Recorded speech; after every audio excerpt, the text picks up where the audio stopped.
شكرا لك ربي। আজকে আমি শুরু করতে চাচ্ছি আলোচনা প্রাচীন গ্রিক সভ্যতার একটা ঘটনা থেকে। সত্যিকার অর্থে গ্রিকদের অনেক বড় হিস্ট্রি আছে। আমরা যারা হিস্ট্রির স্টুডেন্ট আছে এখানে, আমরা এটা জানি খুব ভালো করে যে গ্রিকদের কিন্তু একটা প্রাচীন হিস্ট্রি আছে। তো গ্রিকদের সাথে খ্রিশ্চান রিলিজিয়ন মানে খ্রিশ্চানিজম যেটা আমরা বলি, এর একটা সম্পর্ক আছে। নবী ঈসা আলাইহিস সালামের যুগে ঈসা আলাইহিস সালামের কিছু হাওয়ারি ছিল। হাওয়ারি মানে হচ্ছে সাহাবি, মানে রাসূল সাল্লাল্লাহু আলাইহি ওয়াসাল্লামের ক্ষেত্রে আমরা বলি সাহাবি, ঈসা আলাইহিস সালামের ক্ষেত্রে আমরা বলছি হাওয়ারি। তো ঈসা আলাইহিস সালাম এর যে কাছের হাওয়ারি বা অনুসারী ছিলেন, তাদের মধ্যে দুজনকে তিনি প্রাচীন গ্রিকের, প্রাচীন বলতে বোঝাচ্ছি তৎকালীন সময়কার গ্রিকের একটা ছোট্ট নগরী ছিল। নগরীটার নাম আন্তাকিয়া। নগরীর নাম হচ্ছে আন্তাকিয়া। এটা কিন্তু এখন সিরিয়ার মধ্যে পড়েছে। আমি কালকে ম্যাপ ঘাটাঘাটি করে দেখেছিলাম, এটা সিরিয়ার মধ্যে পড়েছে আর কি, এখনকার সিরিয়ার মধ্যে।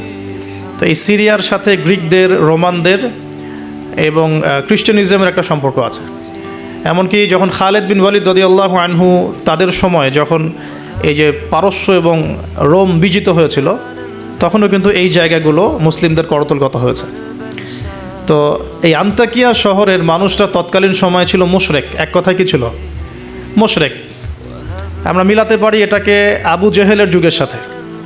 আবু জেহেল, আবু লাহাব, উতবা, শাইবার যুগে যেমন একটা সমাজ ছিল শিরকে নিমজ্জিত, মূর্তি পূজা হতো, হ্যাঁ, মাধ্যম পূজা হতো, কবর পূজা হতো, মৃত মানুষের পূজা হতো ইত্যাদি। আবার যেমন আসহাবুল কাহাফের সময় দাকিয়ানুস বাদশার যে যুগটা ছিল, ওইটাও যেমন শিরকের মধ্যে ছিল। আবার ইব্রাহিম আলাইহিস সালামের সময় আজারের যুগটা, নমরুদের যুগটা যেমন ছিল, বা মূসা আলাইহিস সালামের সময় ফেরাউনের যুগটা যেমন ছিল, ঠিক ওই রকমই আন্তাকিয়ার যিনি রাজা ছিলেন, ওই সময়কার যুগটা ছিল শিরক বা কুফরে নিমজ্জিত আর কি। তো এই ছোট্ট রাজ্যটাতে নবী ঈসা আলাইহিস সালাম তাওহীদের দাওয়াত দেওয়ার জন্যে তার দুজন অনুসারীকে পাঠিয়েছিলেন। কয়জন ভাই? দুজন অনুসারীকে পাঠিয়েছিলেন। ওয়াদরিব লাহুম মাসালান আসহাবাল ক্বরিয়া। আল্লাহ পাক এটা সূরা ইয়াসিনের মধ্যে বলেছেন, 13 থেকে প্রায় 32 নম্বর আয়াত পর্যন্ত পুরো লম্বা আলোচনা আছে, কিন্তু এই খুঁটিনাটি বিষয়গুলো সূরা ইয়াসিনের মধ্যে নাই। এগুলো তাফসির আপনাকে ঘাটতে হবে। একটা তাফসির যদি পড়েন মন কলিজা ঠান্ডা হয়ে যাবে, অন্তত একটা। সেটা হলো তাফসিরে জালালাইন। তাফসিরে জালালাইন এটা পড়লে কলিজা ঠান্ডা হয়ে যায়। অন্যগুলো পড়লে কলিজা একটু মনে হয় ক্ষুধা এখনও বাকি আছে আর কি। জালালাইন পড়লে মনে হয় যে ক্ষুধাটা মিটে গেছে, আলহামদুলিল্লাহ। এতটাই গভীর, আলহামদুলিল্লাহ, মাশাআল্লাহ। আমি এটা প্রিফার করি বেশি যে তাফসিরে জালালাইনটা বাসায় কিনবেন, পড়বেন। এটা মাদ্রাসার জন্য যেমন ভালো, জেনারেলদের জন্য ভালো, আর এটা মোটামুটি বাংলা অনুবাদ হয়ে গেছে এখন, আলহামদুলিল্লাহ। তো এখানে নবী ঈসা আলাইহিস সালাম দুজন হাওয়ারি বা দুজন রাসূল বলছি এই অর্থে, যিনি বার্তাবাহক এই অর্থে বলছি, রাসূল পাঠালেন ওই রাজ্যকে তাওহীদের আন্ডারে নিয়ে আসার জন্যে, ওই রাজ্যের মধ্যে তাওহীদের দাওয়াত দেওয়ার জন্যে। আমরা এখানে কিন্তু শিক্ষা পাচ্ছি, তার দাওয়াত বা দিনের প্রারম্ভিক বিষয় শুরু হবে তাওহীদ থেকে। দিনের প্রাথমিক বিষয় শুরু হবে কি থেকে? তাওহীদ থেকে। দিনের প্রাথমিক বিষয় খেলাফত থেকে শুরু হচ্ছে না। দিনের প্রাথমিক বিষয় কিন্তু রাষ্ট্র কায়েম থেকে শুরু হচ্ছে না, বরং দিনের প্রাথমিক বিষয় শুরু হচ্ছে তাওহীদের দাওয়াত থেকে। এবং দাওয়াত দিবে কারা? এই রকম রাসূল, মুখলেস, আল্লাহ পাকের একজন বাছাইকৃত বান্দা যারা। আমরা তো বাছাইকৃত রাসূল নই, তাহলে আমরা রাসূলদের অনুসারী হওয়ার ক্ষেত্রে যেন পরিপূর্ণতা অর্জন করতে পারি, এটা আমাদের টার্গেট থাকবে। মানে আমরা রাসূল হতে পারছি না, আমাদের এটা দরজা বন্ধ, কিন্তু সাহাবীদের মতো হওয়ার চেষ্টা করতে হবে। মানে আমাদের দরজাটা এখানে আর কি। তো এখন দাওয়াত দিতে গিয়ে তারা যখন শহরে ঢুকলেন, এখানে শহরের রাজার নাম কি ছিল ইত্যাদি মেনশন করা হয় নাই। কোরআন চুপ আছে, আমরাও চুপ আছি, ঠিক আছে। ঢোকার পথেই শহরের শুরুতেই একজন ব্যক্তির সাথে দেখা হলো। এই ব্যক্তি একজন কাঠমিস্ত্রি ছিলেন। কি ভাই? কাঠমিস্ত্রি। তো কাঠমিস্ত্রিকে নজ্জার বলা হয়, আরবি দিয়ে কি বলা হয়? নজ্জার। তো তাকে জিজ্ঞাসা করলেন দুজন রাসূল যে আপনার নাম কি? সে বলছে আমার নাম হাবিব বিন ইসরাইল। হাবিব বিন ইসরাইল। তো তিনি জিজ্ঞাসা করছেন আপনারা এখানে কেন এসেছেন? ওই দুজন রাসূল বলছেন যে আমরা এখানে তাওহীদের দাওয়াত দিতে এসেছি। কোন তাওহীদ? আপনাদের ইলাহকে, আপনাদের রবকে। তখন তিনি ওই রকম করে কথা বলছেন যে যেমনটা ইব্রাহিম আলাইহিস সালাম বলেছেন, আমার রব জীবিতকে মৃত্যু দিতে পারেন, মৃতকে জীবিত করতে পারেন। আমার রব, আমাদের রব আসমান থেকে বৃষ্টি বর্ষণ করেন, সেই বৃষ্টি দিয়ে এই মৃত জমিনকে জীবিত করেন, শস্য ফলান, সেগুলো আমরা খাই। আমাদের রব সূর্যকে পূর্ব দিক থেকে ওঠান, পশ্চিম দিকে ডোবান। এরকম যত বৃত্তান্ত আল্লাহ সম্পর্কে, তাওহীদের যত কথা তাকে শোনানো হলো। তো সে ব্যক্তি একটা প্রশ্ন করে বসলো যে তাহলে কি আমাকে কোনো মোজেজা দেখাতে পারবেন কি না? আপনি যে একত্ববাদের কথা বলছেন, এক আল্লাহর কথা বলছেন, কোনো মোজেজা দেখাতে পারবেন কি না? এখন মনে করেন তো দেখি যে ঈসা আলাইহিস সালামের যুগের মোজেজা কী ছিল। এক এক যুগের মোজেজা কিন্তু এক একটা। মোজেজা বোঝেন কিনা? অলৌকিকত্ব, যেটা নবীগণের মাধ্যমে প্রকাশ পায়। এটা আল্লাহর ক্ষমতা, এটা নবীদের ক্ষমতা নয়, কিন্তু আল্লাহ পাকের ক্ষমতা। নবীদের মাধ্যমে আল্লাহ প্রকাশ করান। আল্লাহ পাক এই জামানাতেও আল্লাহ পাকের ওলিদের মাধ্যমে ক্ষমতা প্রকাশ করাতে পারেন। আল্লাহ পাক এখনও ক্যাপেবল এটার জন্য। তো সেরকম মানুষ হতে হবে আগে, সেরকম মানুষ তো হতে হবে। অনেক আল্লাহর বান্দা আছেন, দেখবেন আপনার জন্য দোয়া করছে, আপনার সমস্যা দূর হয়ে গেছে, হয়নি? এমন হয়। তো আল্লাহ পাক, এটা তার ক্ষমতা না, ক্ষমতা কার? আল্লাহ পাকের। এখন ওই সময়কার মোজেজা ছিল কিন্তু কুষ্ঠ রোগীকে ভালো করে দেয়া, মনে আছে? অন্ধত্ব দূর করে দেয়া, এবং মৃত ব্যক্তিকে জীবিত করেছেন ঈসা আলাইহিস সালাম আল্লাহর হুকুমে, মনে আছে? যে যুগের মোজেজা, মানে যে যুগটা যে বিষয়ে বেশি বৈচিত্র্যময় ছিল, ওই যুগে আল্লাহ পাক ওই মোজেজাই দিয়েছেন। যেমন সুলাইমান আলাইহিস সালামের সময় জিনদের খুব দাপট ছিল, বুঝছেন? তো সুলাইমান আলাইহিস সালামের সময় জিনদের দাপটটা বেশি ছিল। আল্লাহ পাক জিনদের উপর সুলাইমান আলাইহিস সালামকে কন্ট্রোল দিয়ে দিয়েছেন। ওই যে বাতাসে তার সিংহাসন ফ্লাই করতে শুরু করলো, তার আংটির মধ্যে আল্লাহ পাক ক্ষমতা দিয়ে দিলেন। জিনদেরকে যে কাজ করতে বলতো সেই কাজ জিনরা করতে বাধ্য হতো, মনে আছে ঘটনা? আচ্ছা, আবার মুসা আলাইহিস সালামের সময় জাদুবিদ্যার চর্চা হতো, জাদুবিদ্যার চর্চা। এই চর্চা কিন্তু এখনও হয়, এখনও জাদুবিদ্যার চর্চা হয়, ব্ল্যাক ম্যাজিকের চর্চা এখনও হয়। এগুলো থেকে বেঁচে থাকাটা খুব বেশি ইম্পর্টেন্ট, কারণ এগুলোতে ইফেক্টেড হয়ে গেলে অনেক সমস্যা হয়ে যায়। আমি শেষের দিকে প্রশ্নোত্তর পর্বে কিছু আয়াত বলে দেবো আপনাদেরকে ইনশাআল্লাহ। এই কোরআনের আয়াতগুলো নিয়মিত পড়বেন ইনশাআল্লাহ তাআলা। তো ওই সময় আল্লাহ পাক মুসা আলাইহিস সালামকে লাঠি দিয়ে জাদুবিদ্যার বিপরীতে মোজেজা দেখিয়েছেন, মানে যখন যেটা তার বিপরীতে সেই মোজেজা, বুঝতে পারছেন? নবী সাল্লাল্লাহু আলাইহি ওয়াসাল্লামের যুগে কবি সাহিত্যের যুগ চলছে, একদম কাব্য সাহিত্য নিয়ে তারা খুব গর্ব করত। আল্লাহ পাক কোরআন নাজিল করলেন, সব সাহিত্য ধসে গেল। এটা কোরআনের মোজেজা। আবার ঈসা আলাইহিস সালামের সময় চিকিৎসা বিজ্ঞানের খুব জয় জয়কার চলছিল আর কি। চিকিৎসা শাস্ত্র নিয়ে মানুষের অনেক বেশি মানে আগ্রহ ছিল, যেটা এটা দিয়ে এটা হয়, এটা দিয়ে এটা হয়। আল্লাহ পাক তখন এমন মর্যাদা দিয়েছেন যে মৃত মানুষকে জীবিত করে দেখিয়ে দিয়েছেন।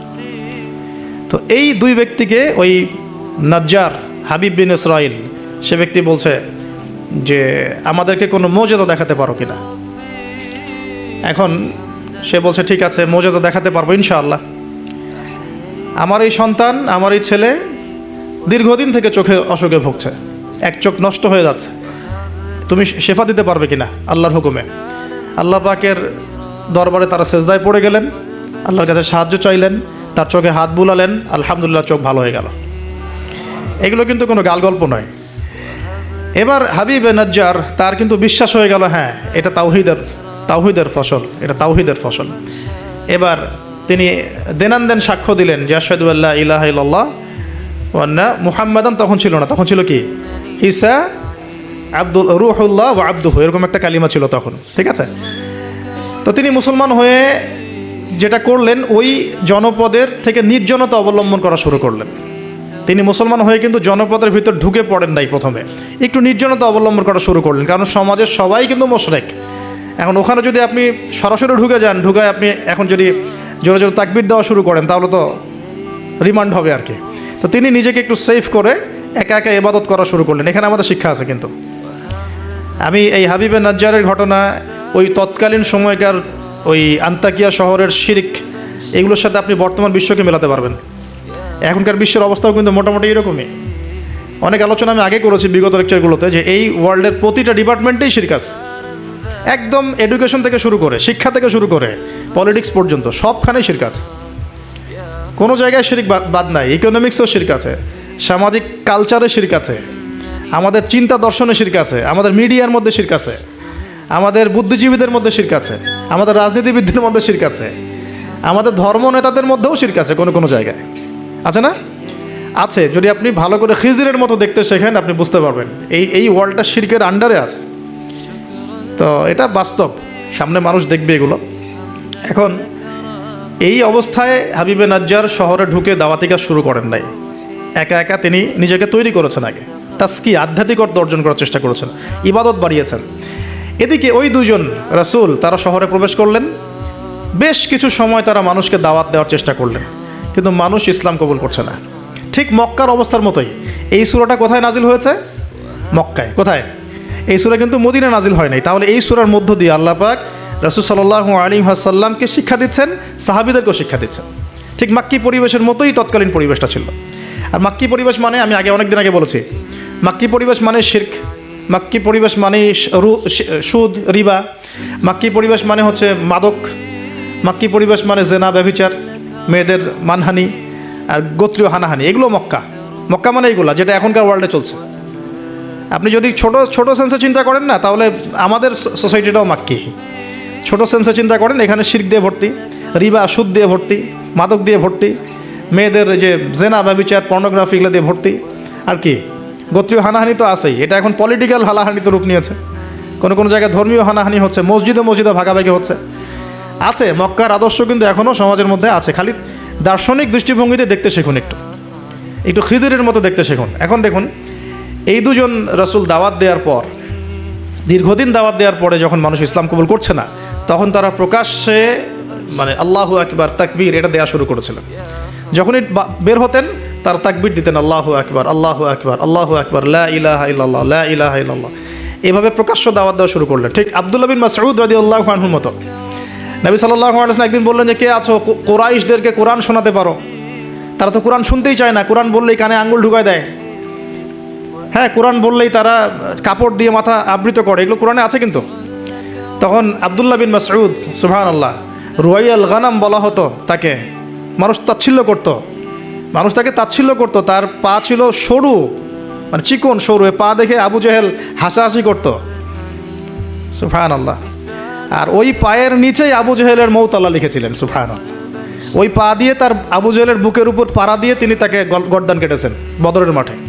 খালি 13 বছরের ব্যবধান, সময়ের ব্যবধান, খালি জাস্ট টাইম টক্স, মানে সময় কথা বলে না, সময় কথা বলে। এই আব্দুল্লাহ বিন মাসউদ রাদিয়াল্লাহু আনহুর পায়ের তলেই আবু জেহেল আবার মারা গেছে। তো এই আব্দুল্লাহ বিন মাসউদ রাদিয়াল্লাহু আনহু বললেন যে, আমি শোনাবো কুরাইশদেরকে কোরআন ইনশাআল্লাহ। তারপর তিনি বের হয়ে কাবা ঘরের সামনে গিয়ে আর রহমান আল্লামাল কোরআন খালাকাল ইনসান এই তেলাওয়াত শুরু করলেন। বাস, মায়ের শুরু হলো।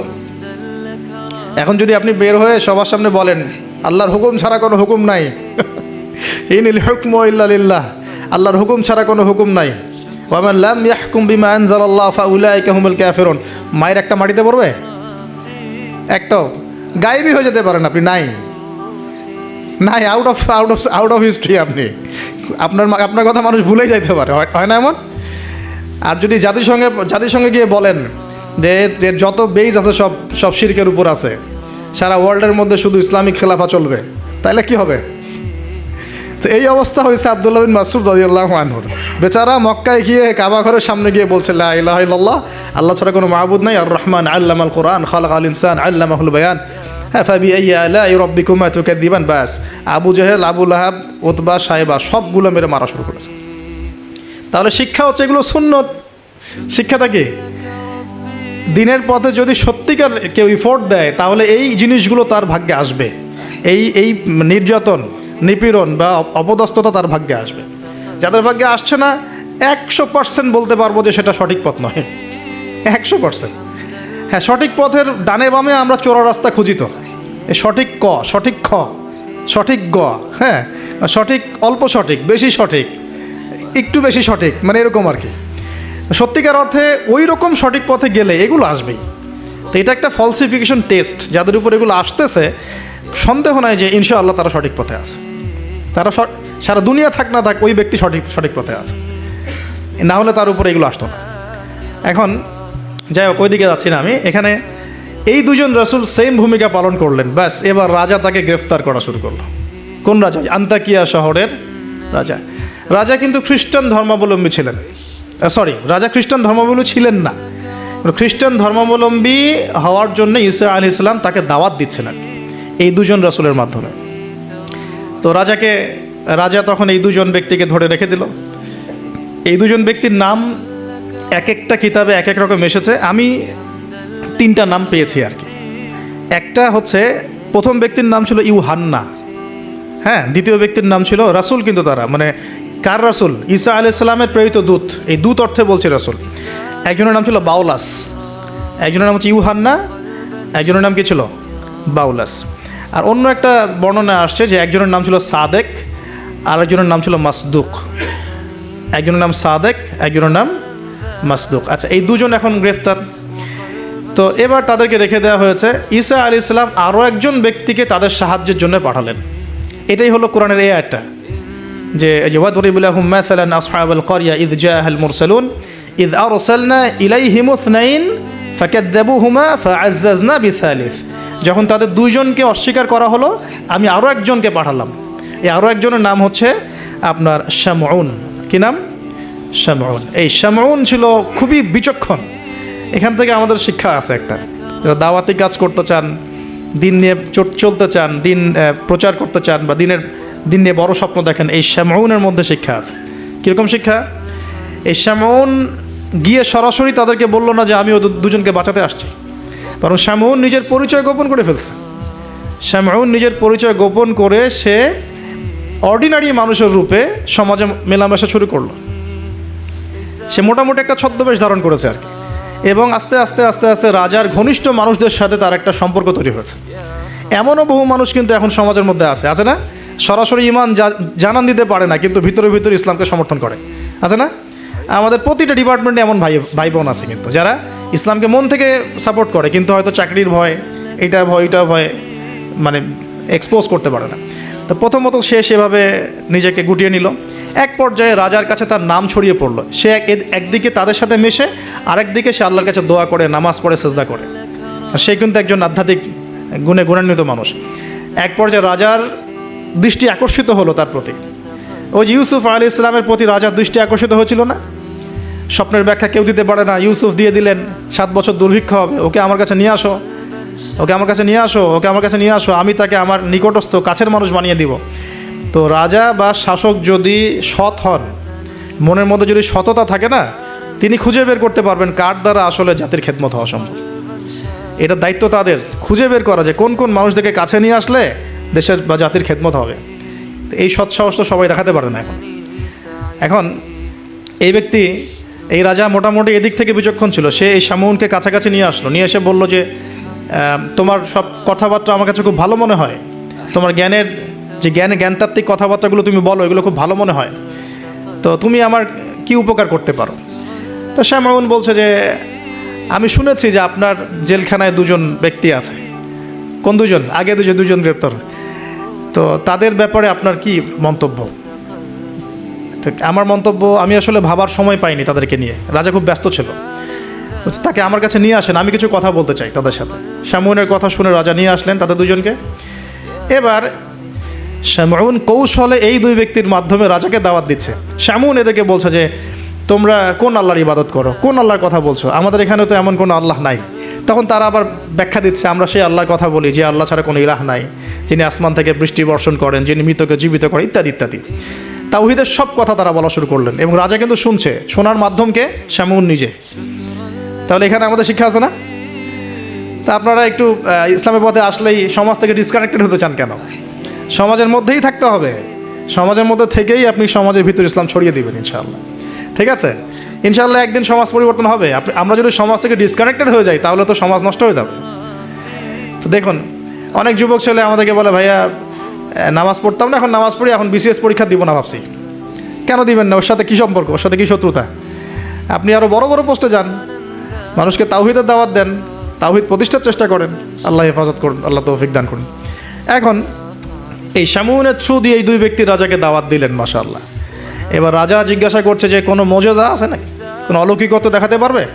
আমরা যে আল্লাহর ইবাদত করি, মাঝে মাঝে কিন্তু জিনের উপাসনা করলে কিছু অলৌকিকত্ব দেখা যায়, মানে অলৌকিকত্ব না, মানে ভেলকিবাজি দেখানো যায় আর কি। দেখবেন জিনতাত্ত্বিক যারা চর্চা করে দেখবেন ভেলকি দেখায় মানুষকে। আপনি কোনো কবিরাজের কাছে গিয়েছেন, আপনাকে বলে দিবে যে 2 বছর আগে তুই এটা করছিলি না, এরকম কিন্তু বলে দেবে। আপনাকে ধাক্কা লাগলো যে হ্যাঁ তাই তো, আমার তেমন হয়েছে। আসলে ও যে জিনের উপাসনা করে, ওই জিন আপনার যে কারিন আছে এর সাথে কানেকশন ফিক্স করে আর কি। কারণ আপনার জিন ফিউচার জানে না, কিন্তু আপনার জিন তো আপনার হিস্ট্রি জানে। আপনার জিন আপনার হিস্ট্রি জানে। তো তখন আপনার কাছে মনে হলো হ্যাঁ তাই তো, আমি তো অমুক দিন অমুক মেয়ের জন্য দাঁড়াইছিলাম ওইখানে। হ্যাঁ আচ্ছা ঠিক আছে। এখন সে বলল যে হ্যাঁ আমরা মৌজাদা দেখাবো ইনশাল্লাহ। কি মৌজাদা? 7 দিন আগে একটা বাচ্চা ওই রাজ দরবারে মারা গেছে। কয়দিন আগে? দাফন হয়নি এখনো, 7 দিন আগে মারা গেছে, লাশ সংস্কার হয়নি, লাশের অবস্থাও ভালো না। এখন এই 2 ব্যক্তি আল্লাহর কাছে দোয়া করলেন, আল্লাহ আজকে যদি তুমি মৌজাদা আমাদের হাত দিয়ে আমাদের মাধ্যমে দেখাও, ইনশাআল্লাহ এরা তাওহীদের উপর চলে আসবে।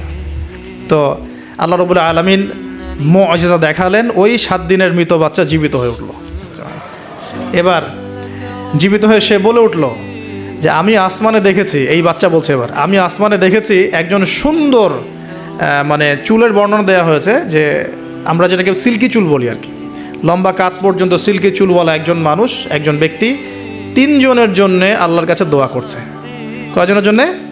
তার মানে সে মেবি ঈসা আলাইহিস সালামের দিদার পেয়েছে, মেবি, আল্লাহ ভালো জানেন, এটা বারজাক। এখন রাজা এবার হকচকিয়ে গেল 3 জনকে, কে আমরা তো 2 জন জানি, 3 জনকে। তখন ওই ব্যক্তি বলছে শামউন একজন, এই ব্যক্তি একজন। তখন শামউন দেখলেন যে রাজার এর উপর বেশ প্রতিক্রিয়া সৃষ্টি হয়েছে কথার উপরে। তখন শামউন আরও বড় চাপ দিল এই 2 জনকে যে না, তোমাদের এটা হয়তো কোনো জাদু হতে পারে। শামউন, তোমাদের কোনো জাদু হতে পারে, আমাদের এই রাজার এক মেয়ে মারা গেছেন, তোমরা পারলে তাকে জীবিত করে দেখাও দেখি। এবার তারা 2 জন আবার সেজদায় পড়ে গেলেন, আল্লাহর কাছে দোয়া করলেন। আল্লাহ রাব্বুল আলামিন ওই রাজার দীর্ঘদিন আগে মৃত্যুবরণকারী একজন মেয়ে, তাকে কবর থেকে জীবিত করে তুলে দিলেন ইনশাআল্লাহ। এই মেয়ে একই কথা বলছে যে আমরা দেখেছি এই 3 জনের জন্য একজন ব্যক্তি আল্লাহর কাছে দোয়া করছে। এবার মাশাআল্লাহ মুআজিজা প্রকাশ পেয়ে গেল। কিন্তু এই মুআজিজা প্রকাশ পাওয়ার পরেও আপনারা তো জানেন যে ফেরাউনের সামনে কতগুলো মুআজিজা দেখানো হয়েছে, 9টা। কয়টা? 9টা। একবারে 9টা না, কিন্তু ব্যাক টু ব্যাক বছরে বছর 9টা। তারপরে কি ফেরাউন ঈমান আনছে? আবু জেহেলের সামনে কতগুলো মুআজিজা আসছে, সে কি ঈমান আনছে? যাদের সামনে কি ইব্রাহিম আলাইহিস সালামের মতো মানুষ থাকা সত্ত্বেও সে কি ঈমান আনছে? এরকম বহু মানুষ পৃথিবী থেকে চলে গেছে যাদের সামনে অগণিত মুআজিজা আসার পরেও ঈমান নিয়ে আসে না। আবার অনেক মানুষ এক দোয়ার বরকতে ঈমান নিয়ে চলে আসছে। খালিদ বিন ওয়ালিদের কথা শুনুন। খালিদ বিন ওয়ালিদ রাদিয়াল্লাহু আনহু উহুদে যুদ্ধ করেছেন ইসলামের এগেনস্টে। যখন নবী সাল্লাল্লাহু আলাইহি ওয়াসাল্লাম বিদায় হজের আগে যখন তিনি ওমরা করেছেন, বিদায়ের ওমরা হজটা কাজা করেছেন, ওই সময় তিনি এসে শুধু একটা চিরকুট লিখে দিয়েছিলেন যে যদি খালিদ মুসলমান হতো তাহলে তার জন্য কতই না ভালো হতো।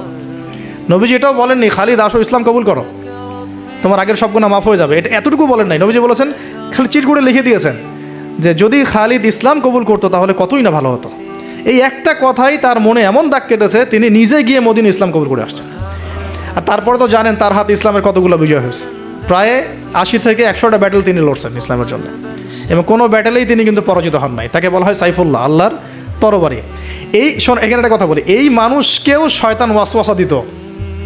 এই খালিদ বিন ওয়ালিদ রাদিয়াল্লাহু আনহুকেও এই যে বললাম না, চোখ লাগা, বদনজর, ওয়াসওয়াসা, এই সমস্যা হতো। এই সমস্যাগুলো আমাদেরও হয়, হ্যাঁ, এবং এই অনলাইনের মাধ্যমে এটা বেশি হয়। তখন তিনি এসে নবীজিকে বলছিলেন যে আমাকে একটা দোয়া শিখায় দেন ইয়া রাসূলুল্লাহ। তিনি কিন্তু বীর বিক্রম, একজন সাহসী বীর সাহাবী। নবী সাল্লাল্লাহু আলাইহি ওয়াসাল্লাম তাকে দোয়া শিখিয়ে দিয়েছেন যে আউযু বিকালিমাতিল্লাহি তাম্মা মিন কুল্লি শাইতানি ওয়া হাম্মা ওয়া মিন কুল্লি আইনিন লাম্মা। একটা জায়গা আছে আউযু বিকালিমাতিল্লাহি তাম্মাতি মিন গাদাবিহি ওয়া ইকাবিহি ওয়া শাররি ইবাদিহি ওয়া মিন হামাজাতি শায়াতিন ওয়া আন ইয়াহদুরুন। তো দেখেন কোথা থেকে কোথায় আসলাম। এখন মুআজিজা দেখার পরেও তো বহু রাষ্ট্রপ্রধান ইসলাম কবুল করেছে। এখনও তো আপনার সামনে আমার সামনে মুআজিজা পড়ে আছে। কি মুআজিজা? কোরআন। কেউ কোরআন নিয়ে একটা ভুল প্রমাণ করুক, একটা বিধান প্রমাণ করুক যে মানবতা বিরোধী, বা এটা এই যুগে চলে না, ওই যুগে চলতো, এর মধ্যে এক জাররা পরিমাণ ভুল কেউ বের করতে পারে কিনা দেখুক। তারপরেও তো মানুষ কোরআন মেনে চলছে না। ব্যাপারটা এরকম হচ্ছে না? এখন রাজার সামনে অনেকগুলো মুআজিজা দেখানো হয়েছে ঠিকই, কিন্তু রাজা তাদেরকে কবুল করে নাই। ফিনিশিং হলো এটা। এবার এই তিনজনকে শাস্তি দেওয়া হবে। শামউনের আসল রূপ তো প্রকাশ পেয়ে গেছে, এবার শামউনের কি আসল রূপ প্রকাশ পেয়ে গেছে, এবার তিনজনকে শাস্তি দেওয়ার প্ল্যান করা হয়েছে। তখন তারা আল্লাহর কাছে দোয়া করলেন যে আল্লাহ আমাদেরকে এই জালেমের জুলুম থেকে আল্লাহ হেফাজত করবেন। তো তাদেরকে আটকে রাখা হয়েছে, পাথর নিক্ষেপ করে হত্যা করা হবে, এটা হচ্ছে রায় ওদের। ওই সময়কার রায়গুলো এমন ছিল, রজম করে হত্যা করা হবে, বা বড় বড় কিছু গাভী ছিল ওদের, সোনার দিয়ে তৈরি বা পিতল দিয়ে তৈরি, এর ভিতরে মানুষকে ঢুকিয়ে নিজ দিয়ে আগুন জ্বালিয়ে দেওয়া হতো। চিন্তা করতে পারেন।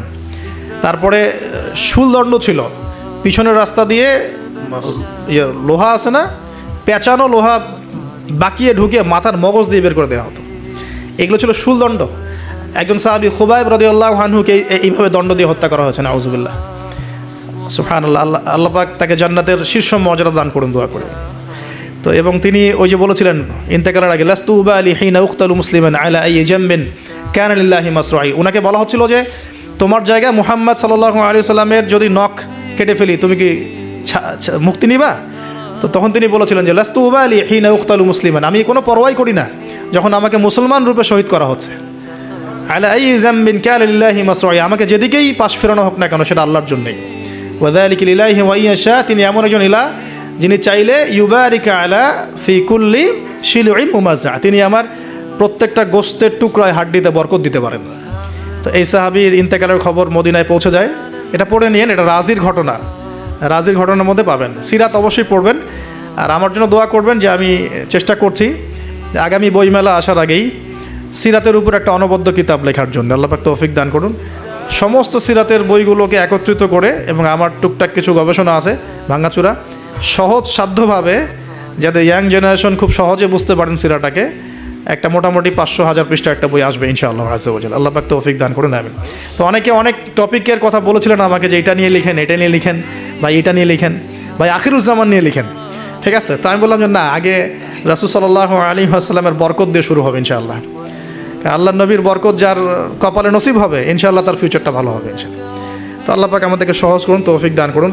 এখন এখানে এই তিনজনকে আটকে রাখার পর যেটা বলছিলাম, এবার তাদেরকে পাথর নিক্ষেপ করে হত্যা করার কথা বলা হয়েছে, আর তারা এখানে আল্লাহর কাছে দোয়া করছেন। এর ফলশ্রুতিতে ওই রাজ্যের মধ্যে দেন দুর্ভিক্ষ শুরু হয়ে গেল।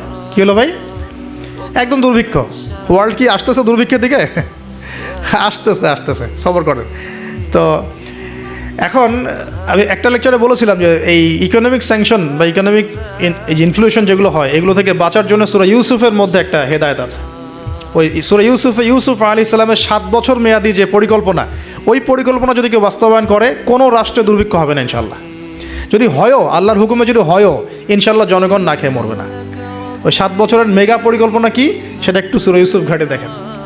তার মূল জিনিসটাই হচ্ছে অপচয় নষ্ট করা, অপচয়টাকে রোধ করা। অপচয় নষ্ট করা না, মানে অপচয়কে রোধ করা, সমস্ত রকম অনিয়ম বন্ধ করা, এবং ফিউচারের জন্যে খাবার এবং সম্পদগুলো সঞ্চয় করতে থাকা।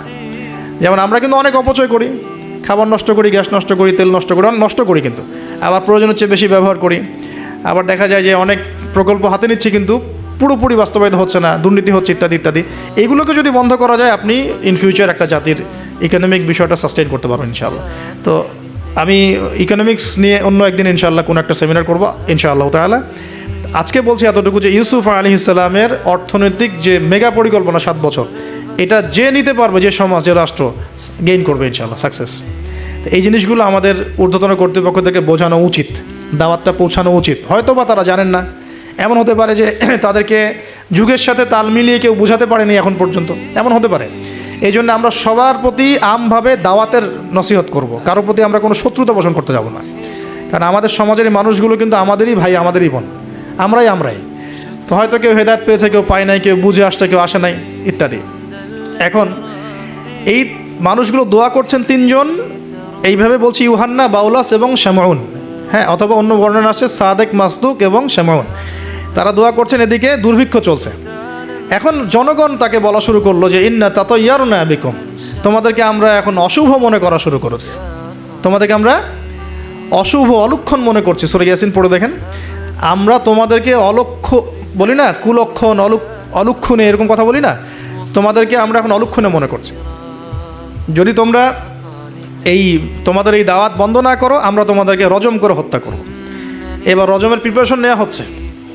এবার সেই ঘটনা, ওয়াজা মিন আকসাল মাদিনাতি রাজুলুন ইয়াসআ। এবার ওই মদিনা মানে কিন্তু নগর, মদিনা মানে একটা শহর, মদিনা মানে ওই শহরের দূরবর্তী একটা জায়গা থেকে, দূরবর্তী জায়গা মানে কোনটা, ঢোকার এন্ট্রেন্সটা, ওই যে হাবিবে নাজ্জার মনে আছে, ওয়াজা মিন আকসাল মাদিনাতি রাজুলুন ইয়াসআ, একজন ব্যক্তি দৌড়ে আসলো, ইয়াসআ মানে দৌড়ে আসলো, ইয়াসআ ক্বালা ইয়া কওমি ইত্তাবিউল মুরসালিন, দৌড়ে এসে তখন তার ওই ব্যক্তি কওমকে বলছে, হে আমার কওম, এই রাসূলদের অনুসরণ করো। সুবহানাল্লাহ, কোন ব্যক্তি এটা? তাহলে এখানে আমাদের যারা সাধারণ মুসলিম আছে, আমাদের শিক্ষা আছে তো নাকি? হাবিবে নাজ্জার কত বড় একটা সাহসিকতার পরিচয় দিল এখানে। দেখেন, সে দৌড়ে এসে যখন শুনতে পারলো যে ওই রাসূলদেরকে হত্যা করার প্রিপারেশন নেওয়া হয়েছে, দৌড়ে এসে কওমকে বলছে, হে আমার পুরো কওম, তোমরা রাসূলকে অনুসরণ করো। ইত্তাবিউ মান লা ইয়াসআলুকুম আজরান ওয়া হুম মুহতাদুন, তোমরা সেই রাসূলদের অনুসরণ করো যারা তোমাদের কাছে কোনো প্রতিদান চাচ্ছে না এবং তারা হেদায়েত প্রাপ্ত আছে। সুবহানাল্লাহ। ওয়া মা লিয়া লা আ'বুদুল্লাযী ফাতারানি ওয়া ইলাইহি তুরজাউন। তাকে এবার এই হাবিবে নাজ্জারকে ধরা হয়েছে, তুইও আর এই গ্রুপে আসিস, তাহলে ওকেও ধরে মারার প্রিপারেশন নেওয়া হয়েছে এবং তার রজমটা আগে করা হয়েছে আর কি। এই তাফসীর বলছে যে এই রজমটা আগে করা হয়েছে, শেষ পর্যন্ত এই রাসূলদেরকে হত্যা করা হয়েছে কিনা এটা আমি স্পষ্ট করে পাইনি, কিন্তু এই হাবিবে নাজ্জারকে যে হত্যা করা হয়েছে এটা স্পষ্ট করে পেয়েছে, একদম স্পষ্ট করে জালালাইনে আসছে এই জিনিসটা। এখন এই তাকে ধরা হলো, তুইও তাদের গ্রুপের মধ্যে একজন। তো সে বলছে, ওয়া মা লিয়া লা আ'বুদুল্লাযী ফাতারানি ওয়া ইলাইহি তুরজাউন, আমি কেন আল্লাহর ইবাদত করব না? তার অ্যানসারটা এরকম, আমি কেন আল্লাহর ইবাদত করব না যে আল্লাহ আমাকে এভাবে সৃষ্টি করেছেন এবং তার কাছে আমাকে ফিরে যেতে হবে? কোন লজিকে আমি তার ইবাদত করব না? মানে তাওহীদের যত রকম সংজ্ঞা তিনি শেখালেন, বললেন, বুঝালেন, মানুষ বুঝতে চাইল না। এবার তাকে রজম করা হচ্ছে এবং সুবহানাল্লাহ, ওয়া মা লিয়া লা আ'বুদুল্লাযী ফাতারানি ওয়া ইলাইহি তুরজাউন আ'তাখিযু মিন দুনিহি আলিহা ইন ইউরিদনি রহমানু বিদুররিন লা তুগনি আন্নি শাফাআতুহুম শাইআ ওয়া লা ইউনকিযুন ইন্নী ইযাল লাফি দালালিম মুবিন। তিনি বলছেন যে আল্লাহ আমাকে সৃষ্টি করেছেন, সে আল্লাহর আমি ইবাদত না করে আমি কার ইবাদত করব? আল্লাহ রাব্বুল আলামিন যদি আমাকে কোনো কল্যাণ করতে চান, কেউ ঠেকাতে পারবে না। আল্লাহ পাক যদি কোনো অকল্যাণ করতে চান, কেউ আমাকে বাঁচাতে পারবে না। আর আমি যদি এই তাওহীদ জানার পরেও শিরকে যাই, তাহলে আমি স্পষ্ট বিভ্রান্তির মধ্যে থাকবো। তার লজিকগুলো কত চমৎকার। এবার তাকে হত্যা করা হচ্ছে আর কি। হ্যাঁ, সুবহানাল্লাহ। ইন্নী ইযাল লাফি দালালিম মুবিন ইন্নী আমানতু বিরাব্বিকুম ফাসমাউন। সে বলছে, ইন্নী আমানতু বিরাব্বিকুম ফাসমাউন, তোমরা আমাকে হত্যা করছো কিন্তু জেনে রাখো যে আমি, তোমরা শুনে রাখো, জেনে রাখো না, ফাসমাউন তোমরা শুনে রাখো, তোমরা আমাকে হত্যা করছো করো, কিন্তু শুনে রাখো যে আমি ঈমান এনেছি আমার রব এবং তোমাদের সবার রবের প্রতি। আমি তোমাদের এইসব তন্ত্রমন্ত্র, শিরিক, কুফর এসবে বিশ্বাস করি না। এবং এই রজমে যখন তার মৃত্যু হয়ে যায়, বলা হচ্ছে যে মৃত্যুর আগেই অথবা মৃত্যুর সময় তাকে আল্লাহ রাব্বুল আলামিন তার জান্নাতের ঘরটা দেখালেন। সুবহানাল্লাহ। এবং তাকে বলা হচ্ছে যে কিলা দুখুলিল জান্নাহ ক্বালা ইয়া লাইতা কওমি ইয়ালামুন। সুবহানাল্লাহ। ক্বালা ইয়া লাইতা কওমি ইয়ালামুন, তখন যে বলছে, হায় আমার জনপদ, হায় আমার কওম, যদি তারা জানতো, যদি তারা বুঝতো যে আল্লাহ পাক আমাকে কি পরিমাণ নেয়ামত দিয়েছেন, কোন জান্নাতে আমি আছি, এইটা যদি আমার জনগণ বুঝতো তাহলে সবাই ঈমান নিয়ে আসতো। দেখেন, কোরআনে এই ব্যক্তির নাম উল্লেখ করা হয় নাই। ওয়াজা মিন আকসাল মাদিনাতি রাজুল, মানে দূরবর্তী জায়গা থেকে একজন লোক ছুটে আসছে। কে সেই লোক আল্লাহর কাছে এটা বড় কথা নয়, মানে নামটা কি সেটা বড় কথা নয়, তার আকীদাটা কি, তার আমলটা কি, তার তাওহীদটা কি, এটা সবচেয়ে বড় কথা। তো এখন এই হাবিবে নাজ্জারের এই শাহাদাত হয়ে গেল এবং আন্তাকিয়াবাসীর উপরে এবার কি হলো আল্লাহ পাক সেটাও বলছেন। তাওহীদের স্পষ্ট দাওয়াত পাওয়ার পর যখন তারা স্বীকার করলো না, তারা আবু জেহেলের মতো আচরণ করলো, আবু লাহাবের মতো আচরণ করলো, উতবা সাহেবার মতো আচরণ করলো, ওই ফেরাউন নমরুদ তাদের মতো আচরণ করলো। হিস্ট্রি কিন্তু একই, সব একই জনপদে ঘুরছে গেলে। এই মুশরিকদের মতো আচরণ যখন অব্যাহত থাকলো, আল্লাহ পাক বলছেন যে আমি তাদের উপরে কোনো বড় সেনাবাহিনী পাঠাই নাই, আমি তাদের উপরে কোনো বড় সেনাবাহিনী পাঠাই নাই, কোনো বাহিনী নাজিলও করি নাই, শুধু ছিল এটা সয়হাতান ওয়াহিদা, একটা মাত্র বড় বিকট চিৎকার। ইন কানাত ইল্লা সয়হাতান ওয়াহিদা, শুধুমাত্র একটা বজ্রনিনাদ, প্রচণ্ড শব্দে আল্লাহ পাক পুরো কওমকে ধ্বংস করে রেখে দিলেন একশেষ। এই কওমে কতজন মানুষ ছিল? হয়তো বা 1 লাখ, 2 লাখ, 3 লাখ, 4 লাখ, 5 লাখ, 10 লাখ, আল্লাহ ভালো জানেন। এর মধ্যে 4 জন ব্যক্তির নাম আমরা পাচ্ছি তাওহীদপন্থী। ওই 4 জন ব্যক্তিকে কেন্দ্র করে সূরা ইয়াসিন আয়াত নাজিল হয়েছে। রাসূল সাল্লাল্লাহু আলাইহি ওয়াসাল্লাম মক্কায় হয়তো হাজার হাজার মানুষ ছিল, কিন্তু আমরা আবু বকর, ওসমান, ওমর, আলীর নাম মনে রাখছি। আসহাবুল কাহাফের মধ্যে হয়তো হাজার হাজার লাখ লাখ মানুষ ছিল, কিন্তু আমরা ওই 7 জন বা 9 জন যুবকের কথা মনে রাখছি। খেয়াল করে দেখেন, ইব্রাহিম আলাইহিস সালামের সময় হয়তো লাখ লাখ মানুষ ছিল সমাজের মধ্যে, কিন্তু আমরা মনে রাখি ইব্রাহিম আলাইহিস সালাম, লূত আলাইহিস সালামের কথা, বিবি সারা আলাইহিস সালামের কথা, হাজরা আলাইহিস সালামের কথা, এই কয়জন মানুষের কথা, ইসমাইল, ইসহাক। এরকম প্রত্যেক যুগে যুগে আপনি দেখবেন যে তাওহীদপন্থী মানুষের সংখ্যা কিন্তু কম, এবং আল্লাহ পাকের অনুগত বান্দাদের সংখ্যা খুব কম।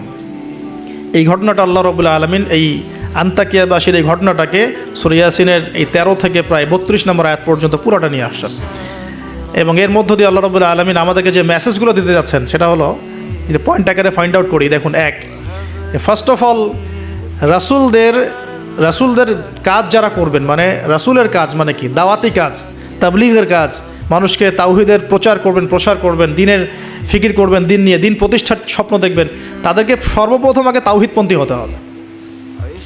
তাওহীদপন্থী মানে এই ভেজাল তাওহীদপন্থী না, এই তাওহীদ না যে আমি তাগুতও মানি আবার ইয়াও মানি, মানে ইসলামও মানি, আমি তাগুতও মানি, আমি কুফরও মানি, আমি সুদও মানি, হ্যাঁ, আমি দলীয় বিভাজনও মানি, আমি কি বলবো যে ব্যক্তি পূজাও করি, আমি শায়েখ পূজাও করি, আমি সবই করি, আবার তাওহীদও আছে। মানে এইরকম গোলালো মার্কা তাওহীদের কোনো কাজ নাই বাংলাদেশে। যদি বাংলাদেশে আমরা ইসলাম নিয়ে বড় স্বপ্ন দেখি, তাহলে আগে তাওহীদের ডেফিনেশন শিখতে হবে। তাওহীদ কাকে বলে?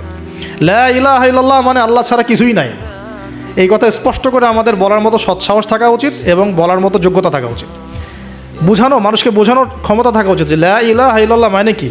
মানে আমি কালিমা পড়েছি, এদিকে আমি কবরও সেজদা করব? আমি কালিমা পড়েছি লা ইলাহা ইল্লাল্লাহ, এখন আমি কি মানে মৃত মানুষের কাছে পূজা করতে পারি? আমি কি লা ইলাহা ইল্লাল্লাহ বলার পরে আল্লাহ পাক ছাড়া অন্য কারো বিধানের সামনে দাসত্ব করতে পারি? এই জিনিসগুলো আমাদের স্পষ্ট করে বোঝা উচিত আগে। তাওহীদের উপর থাকা এবং তাওহীদ বোঝায়, তাওহীদের দাওয়াত মানুষকে দেওয়া। আপনারা কিতাবুত তাওহীদ, শিরক কি ও কেন, এই টাইপের অনেকগুলো বই পাবেন বাজারে, এগুলো পড়লেও তাওহীদ সম্পর্কে অনেক কিছু জানতে পারবেন ইনশাআল্লাহ। আর সব তাওহীদ একসাথে এস্টাবলিশ করা যায় না, ধাপ থাকে। ব্যক্তি পর্যায়গুলো আগে আমরা সংশোধন করব, আমাদের পরিবারটাকে সংশোধন করার চেষ্টা করব ইনশাআল্লাহ। আস্তে আস্তে আমরা তাওহীদের দাওয়াত মানুষকে দিব। আল্লাহ পাক যখন কবুল করবেন দেখবেন ইনশাআল্লাহ তাআলা, শুধুমাত্র আমরা আমাদের সমাজ কেন, আখিরুজ্জামানের হাদিসগুলো বলছে যে ইসলাম পুরো বিশ্বের প্রতিটা ঘরে প্রবেশ করবে ইনশাআল্লাহ। একটা কাঁচা ঘর বাকি থাকবে না, একটা পাকা ঘরও বাকি থাকবে না, এমনটাই হাদিস এসেছে। একটা কাঁচা ঘরও বাকি থাকবে না, একটা পাকা ঘরও বাকি থাকবে না যেখানে লা ইলাহা ইল্লাল্লাহ প্রবেশ করবে না। এটা হবে ফিউচার, ওয়ার্ল্ডের ফিউচার এইটা। যত ফিউচারের কথাই মানুষ বলুক না কেন, ভিশন 2030, 2040, 2050, হ্যাঁ, ভিশন কবলাল কিয়ামা, মানে ভিশন ইমামুল মাহদি আর ভিশন ঈসা আলাইহিস সালাম হচ্ছে যে পৃথিবীর প্রতিটা ঘরেই তাওহীদের কালিমা লা ইলাহা ইল্লাল্লাহ প্রবেশ না করে আল্লাহ পাক কিয়ামত দিবেন ইনশাআল্লাহ। এটা হলো আল্লাহ পাকের হুকুম, হয়ে গেছে, কুদিয়াল আমর, লেখা হয়ে গেছে এটা। এখন আমরা আগে, তাহলে আমাদের দায়িত্ব কি ভাই? আগে তাওহীদ শিখতে হবে। এখন তাওহীদ তো একা একা শেখা যায় না, স্পেশালি আপনারা যারা জেনারেল ব্যাকগ্রাউন্ড থেকে আসছেন, সবাই তো আর একা একা পড়ে কেউ আলেম হয়ে যেতে পারবো না, পারবেন? অতএব এখানে দৃষ্টিভঙ্গি আগে প্রশস্ত রেখে ওলামায়ে কেরামের দ্বারস্থ হন। ওলামায়ে কেরামের দ্বারস্থ হওয়ার সময় সাম্প্রদায়িক হয়ে যাবেন না, যে আমি এই আকীদা ফলো করি, এই মানহাজ ফলো করি, এই মাযহাব ফলো করি, বাস ইনাদেরকেই ধরে বসে থাকবো আর কারো কাছে যাব না। এই চিন্তাটাও ঠিক না, কারণ জ্ঞান কিন্তু সবার কাছেই আছে, জ্ঞান সবার কাছেই আছে। আপনি যদি বলেন যে আমি হানাফি মাযহাবের সব মানি আলহামদুলিল্লাহ, আমি শাফিঈ মাযহাবের সব মানি আলহামদুলিল্লাহ, আহমদ বিন হাম্বল রাহিমাহুল্লাহকে শ্রদ্ধা করি, তার জ্ঞান আমি নিব ইনশাআল্লাহ, ইমাম মালিক রাহিমাহুল্লাহকে শ্রদ্ধা করি, তার জ্ঞান নিব, আপনি অনেক বেশি জ্ঞান পাবেন, অনেক বেশি জ্ঞান পাবেন। আর যদি এত কিছু বোঝার ক্ষমতা আপনার না থাকে, কমসে কম একটা স্কুল অফ থট ফলো করেন, সমস্যা কি? সাধারণ মানুষ, আমার অত কিছু বোঝার ক্ষমতা নাই ভাই, আমি একজন ইমামকে ফলো করি, ব্যাস হয়ে গেল, এতটুকু যথেষ্ট। এখন আমাদের প্রথম কাজ হলো তাহলে প্রিয় ভাইয়েরা, তাওহীদ শেখা এবং তাওহীদ শেখার জন্য ওলামায়ে কেরামের দ্বারস্থ হওয়া। আল্লাহ পাক তৌফিক দান করলেন। এবং এই জায়গায় আমরা কিন্তু সাম্প্রদায়িক হব না, আমরা সংকীর্ণ চিন্তাভাবনা করব না, আমরা আমাদের চিন্তাভাবনাগুলোকে প্রশস্ত রাখার চেষ্টা করবো। আল্লাহ পাক তৌফিক দান করুন, সকলেই বলে আমিন।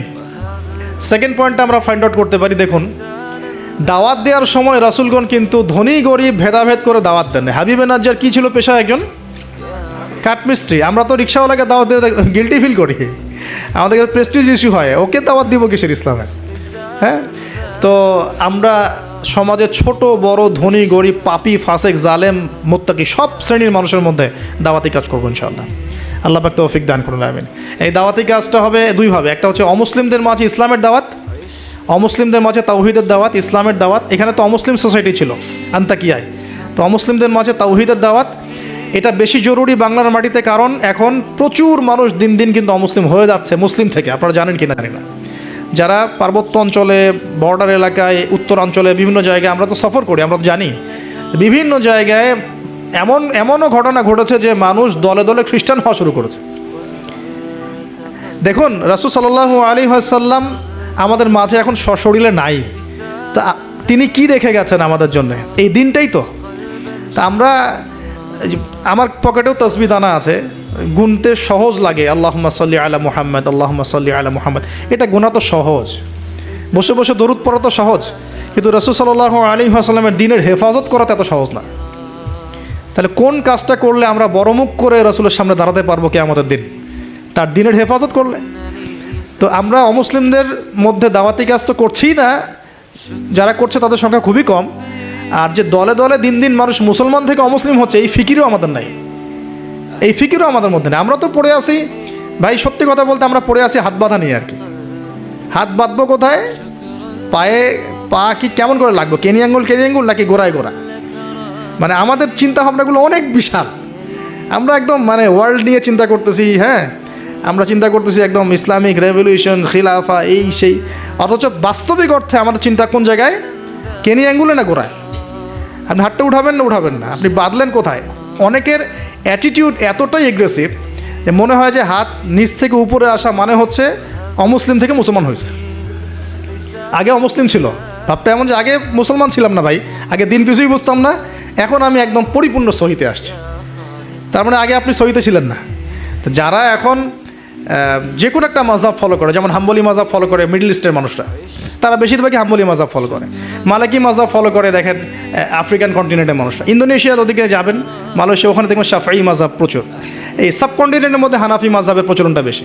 তার মানে কি এরা কেউই হকের উপর নাই? এই থটসটা আমরা কোথায় পেলাম? হ্যাঁ, এমন হতে পারে যে কিছু কিছু কাজ বা আমল মাযহাবের নামে চলছে যেটা হয়তো কোরআন সুন্নাহ সমর্থন করছে না, সেক্ষেত্রে আমরা ওটা সংশোধন করবো, অবশ্যই করবো, কেন করবো না? তো আমরা আমাদের দৃষ্টিভঙ্গিটা একটু বড় করি, এইটাই ইসলাম নয়। এখান থেকে এখানে আসলাম মানে ইসলাম একদম আমার পরিপূর্ণ ঢুকে গেছে, বিষয়টা এমন নয়। আমাদের বড় চিন্তা করতে হবে। তাওহীদ, দিন দিন তাওহীদ বাংলার মাটি থেকে মানুষ শুষে নিচ্ছে। তাওহীদ তো শুষে নেওয়া হচ্ছে অনেক আগ থেকেই, তাওহীদ তো পানির মতো শুষে নেওয়া হচ্ছে অনেক আগ থেকেই। ব্যক্তিগত জীবনে হয়তো আমি সুন্নতের আমল করছি, ব্যক্তিগত জীবনে আমি তাসবিহ তাহলিল করছি, জিকির আজগার করছি, তাহাজ্জুদ পড়ছি, সত্যিকার অর্থে কি এটাই ইসলাম? ইসলাম বলতে এতটুকুই বোঝায়? তো এই জিনিসগুলো আমাদের একটু বড় করে ভাবা উচিত। আর ইখতিলাফি মাসআলাগুলোকে নিয়ে এত বেশি আর আল্লাহর রাস্তায় ঝগড়া করেন না।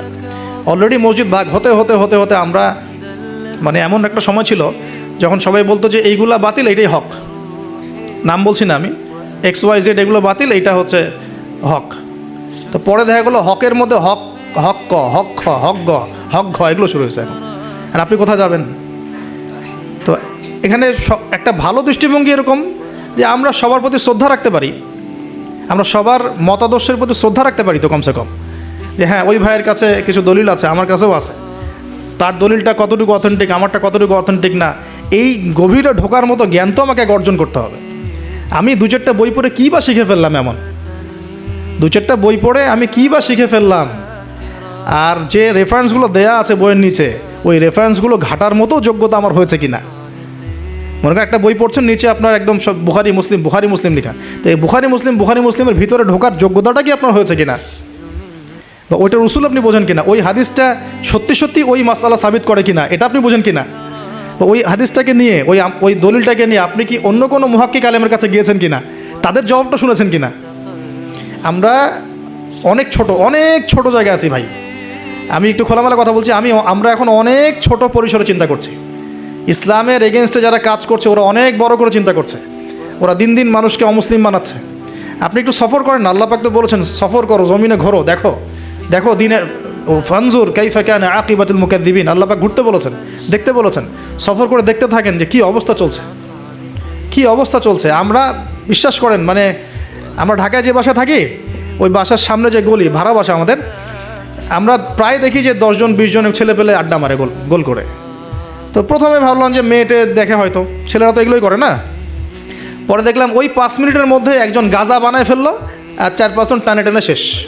অ্যান্ড আমি যে চোখে দেখলাম, আমি বড় জোরকে ধমক দিলাম একটা, যদি কালকে দেখি কান ফাটায় ভালো ভাই, আমি গতকালকে কথা বলছি এরকম। তো এখন আমি তো আর কিছু করতে পারবো না। তা আল্লাহ পাক যদি আমাকে ক্ষমতা দিতেন আমি তখন অ্যাকশন নিতে পারতাম। তো এই হলো যুব সমাজের অবস্থা। এদের বয়স 15 থেকে 20 বছরও না, 15 থেকে 20 বছরের যুব সমাজের অবস্থা আজকে ভয়াবহ। প্রশাসনের ভাইরা আছেন, জিজ্ঞেস করে দেখেন কিশোর গ্যাংয়ের কী অবস্থা, টিকটক প্রজন্মের কী অবস্থা। এরা এমন কোনো পাপ নাই করতে বাকি রাখতেছে না। এরা কিশোরদের অবস্থা, আমাদের বাচ্চাদের অবস্থা দেখেন, স্কুল কলেজে যারা পড়ছে ছোটো ছোটো বাচ্চারা, সব তো ডিভাইস এডিক্টেড, ডিভাইস, সারাদিন ডিভাইস নেই। ওর তো মাথার মধ্যে, ওর মাথার যে মানে এনার্জিটা, যে সেলগুলো ডেভেলপই হতে দেয়নি আমরা। ও যে পরিবারে বড় হচ্ছে, পরিবারের স্বামী স্ত্রীর মধ্যে সুসম্পর্ক নাই, হৃদ্যতাপূর্ণ কোনো পরিবেশ সে দেখছে না। হ্যাঁ, ওর খাওয়ার ঠিক নাই, ও মানে শারীরিক কসরত নাই। হ্যাঁ, খালি একটা সার্টিফিকেটকে আমরা সব মনে করছি। 10টা 5টা প্রাইভেট পড়তেছে, মনে করছে আমি আমার ছেলেকে মানুষ করে ফেলাইলাম। ইসলামের তো কোনো ফিকিরই নাই, কোরআন পড়তে জানে না, নামাজ দূরের কথা, অজু করতে পারে না। আমি হার্ডলাইনে কথা বলছি, নামাজ দূরের কথা, অজুই করতে পারে না। ঠিকমতো অজু করতে হয় কীভাবে জিজ্ঞাসা করেন, অজুর ফরজ করে জিজ্ঞাসা করেন, ওকে বলতে পারে কিনা। এই বয়সের মেয়েদের অবস্থা দেখেন। এই বয়সের মেয়েগুলো যারা ঘুরে বেড়ায়, তারা মনে করে ওয়ার্ল্ডে এরা ছাড়া কেউই নাই, দুনিয়াটাই ওদের। হ্যাঁ, চুল ঠিক করতে হলেও করবে, না করতে হলেও করবে। ওর কাজই একটা, চুল ঠিক করা, সারাদিন চুল ঠিক করতে থাকবে। হ্যাঁ, মানে বাসায় যত মেকআপ সব একদিনে মেখে বের হয়ে যাবে। মানে মানুষকে দেখাতে হবে, আমাকে মানুষ দেখুক, সুন্দর বলুক। এদেরকে টার্গেট করেছে কিছু বাণিজ্যিক লোকজন, ওরা শিখিয়েছে এদেরকে তুমি সুন্দর না, তোমাকে সুন্দর হতে হবে। ব্যাস, স্নো পাউডার শুরু হলো তারপর থেকে। ওকে আগে বুঝাইছে, মাথার মধ্যে ঢুকাইছে তুমি সুন্দর না, তোমাকে আরও সুন্দর হতে হবে। ব্যাস, তারপরে যে এই ক্রিম সেই ক্রিম ব্যবসা শুরু হয়ে গেল, এই পার্লার সেই পার্লার। মানে এই মেয়েগুলার, আপনি বিশ্বাস করেন, এই টিকটক প্রজন্মের কথা বলছি, কিশোর গ্যাংয়ের কথা বলছি, ছেলেরা যতটা না বদ, এই মেয়েদের একটা বড় অংশ তার চেয়ে অনেক বেশি বদ, অনেক বেশি। তারা চায়, কিছু কিছু মেয়ে চায় যে তাকে যেন টিস করা হয়, কিছু কিছু মেয়ে চায় যে সে ছেলের পিছনে বাইকে করে ঘুরবে। এখন রাতের বেলা বা অন্য কোনো সময় যদি এই ছেলে 4-5টা মিলে এখন এই মেয়েটাকে রেপ করে ফেলায়, এখানে কি সম্পূর্ণ দোষ শুধুমাত্র ছেলেটারই? আমাকে অ্যান্সার দেন দেখি। ওই মেয়েটা কেন ওখানে ঘুরতে গেল ওর সাথে? ওর বাবা কী করছিল, ওর ভাই কী করছিল? তা আমরা আমাদের সোসাইটির দিকে একটু দেখেন, আমরা অনেক ছোট জায়গায় চিন্তা করতেছি।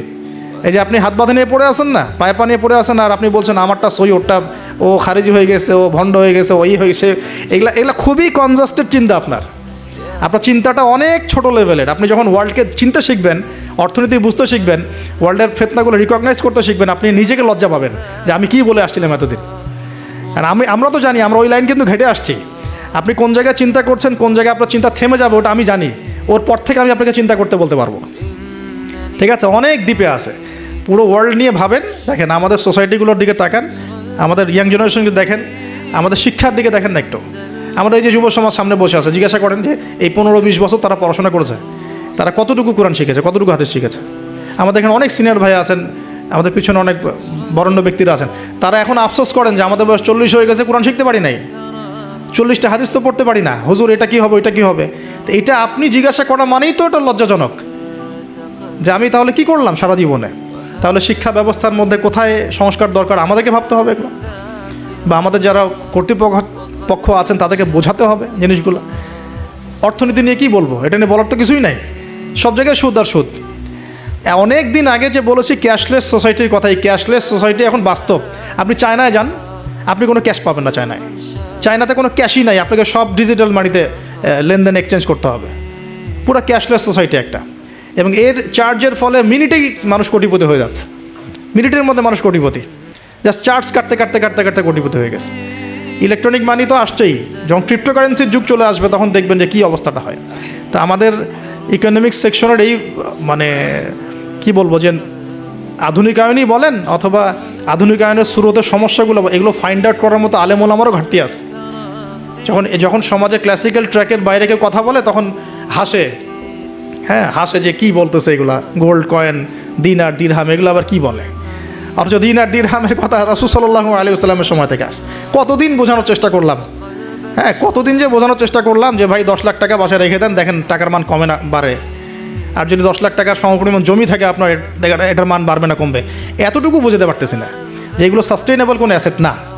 কারেন্সি ছিল গোল্ড দিনার এবং সিলভার দিরহাম, তো এখন সেটা নাই ভালো কথা, কিন্তু আমাদেরকে তো বুঝতে হবে যে আমাদের ফিউচার কী। ইউসুফ আলাইহিসসালামের ফিউচার, ইউসুফ আলাইহিসসালাম যেভাবে তার জাতিকে 7 বছরের একটা মানে গোল নিয়ে সামনে গিয়েছিলেন যে আমরা মূল্যবান সম্পদগুলো করি, মানে সংরক্ষণ করি, যখন দুর্ভিক্ষ সময় আসবে তখন আমরা বাঁচতে পারবো। মিশরের লক্ষ লক্ষ মানুষ বেঁচে গেছে, তা আমাদের সেই ফিকির কোথায়? তো আমি একটা পয়েন্ট থেকে এতদূর চলে আসছি যে আমরা অনেক ক্ষুদ্র জায়গায় চিন্তা করছি। এই যে 1 হাতে মোসাফা না 2 হাতে মোসাফা, আপনার এইগুলা আপনার চিন্তাটাকে এত ছোট জায়গায় নিয়ে আসছে যে আপনি বড় করে এখন ভাবতেই পারতেছেন না। আর আমাদের দরকার, যদি আমরা সত্যি কথা বলছি, যদি আমরা চাই যে আমাদের সমাজ, দেশ এবং জাতি আগামীতে অনেক বেশি সমৃদ্ধি অর্জন করুক, আমাদের ক্রিটিক্যাল থিঙ্কার্স দরকার। আমাদের দরকার ক্রিটিক্যাল থিঙ্কার্স, যারা চিন্তা করতে পারে, ওয়ার্ল্ড নিয়ে ভাবতে পারে, মানে ইসলামটাকে ওয়ার্ল্ডের সাথে মিশাতে পারে। ইসলাম একদিকে পড়ে থাকবে আর ওয়ার্ল্ড একদিকে চলে যাবে, তাহলে তো হইল না কিছু। দেখেন ওই সময় লাত উজ্জা মানাত শিরক এগুলো বলতেন, লাত উজ্জা মানাতের মূর্তি পূজা শিরক এগুলো বলতেন সাহাবীরা। এই যুগে যদি আবু বকর ওমর রাদিয়াল্লাহু আনহু আসতেন, তারা কি ওই কথাই বলতেন? এই যুগের শিরকগুলোকে ফাইন্ড আউট করতেন? বলেন তো দেখি। নিঃসন্দেহে তারা এই যুগের সাথে আপডেটেড থাকতেন। তা আমাদেরকে এই যুগের সাথে আপডেটেড থাকতে হবে। তো আল্লাহ পাক আমাদেরকে তৌফিক দান করুন, আমিন। তো যেটা বলছিলাম যে আমার শ্রদ্ধেয় দিনী ভাইরা, প্রথমে আমরা তাওহীদটা শিখবো ইনশাআল্লাহ, তাওহীদের চর্চা করব। নিজের পরিবারটাকে আগে আপনি তাওহীদপন্থী বানান, আপনাকে সমাজ নিয়ে আগে ভাবতে হবে না, আগে আপনি আপনার পরিবারটাকে তাওহীদপন্থী বানিয়ে ফেলেন। আল্লাহ পাক তৌফিক দান করুন। আপনার সন্তানদেরকে তাওহীদ শেখান, আপনার স্ত্রী, আপনার সন্তান, আপনার মেয়ে, আপনার আত্মীয় স্বজন, এদের মাঝে আপনি আগে দাওয়াতি কাজটা করার চেষ্টা করেন। আল্লাহ পাক তৌফিক ইনায়াত করুন। এবং এটা একা একা শেখা যাবে না। আমি বলছি যে দিনই ইলম অর্জন করব, অবশ্যই মুহাক্কিক আলেম খুঁজব। আমি কোনো আলেমের নাম বলে দিব না, কারণ আমি একটা নাম বললেই অপোজিশন আছে, বলবে যে না ওনাকে তো আমি মানি না। আমি যদি বলি যে আমি আল্লামা তাকি উসমানীকে খুব ফলো করি, ভালোবাসি, পছন্দ করি, তারও তো হেটার্স আছে না? তো বলবে যে আপনি ফলো করেন, আমি করি না, আপনি মানেন, আমি মানি না। তো এই জন্য আমি কোনো নাম বলতে যাচ্ছি না।